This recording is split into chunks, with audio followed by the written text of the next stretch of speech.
This show has all the components to be a really, really cool fucking show. If this show was remade as an anime and there was like cooler fight scenes, this would be a top tier show, maybe like a 7.8 to like an 8 out of 10. And as it stands, I'd give it maybe a 5 to a 6 out of 10. It's not worth watching outside of internalizing some of the focal points. If you were a writer or something, or maybe just a child, you wanted your child to, just see this, try to and absorb like some of the fantastical elements, for their, energetic biome, for their basis as a person. It might change them on some level that would help them at a later point in time, as well as I'd say the only other contesting point to watch this show is Keith David. He plays like a kind of arbiter role from Halo as Keith David. That's the kind of energy he brings to the character, or his scorpion character known as Marmu. Bro's basically doing the arbiter scream every 4 seconds. Shit is hilarious, repetitive, but hilarious all the same.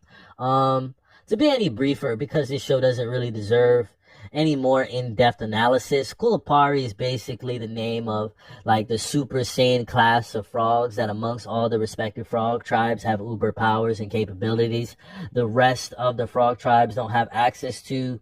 And what differentiates the Kulapari frogs from the other frogs of, just the various other tribes, so on and so forth, is basically the Kulapari in comparative hindsight to not just those frogs within this particular show's universe, but in a comparative hindsight to our human world, aside from the show that we live in.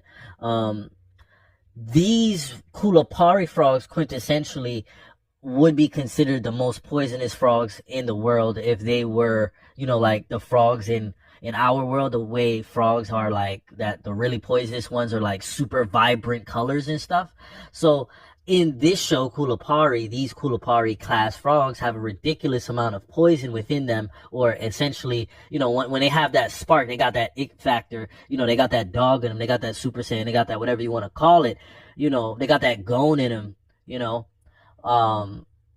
they would basically like develop their own type of poison and then have an alternate reskin that would make them like some super vibrant ass color. And it's this that then translates to augmented battle prowess, and they're only called upon, the Kulapari that is, they're only called upon for extreme warfare situations. That's what I have to say about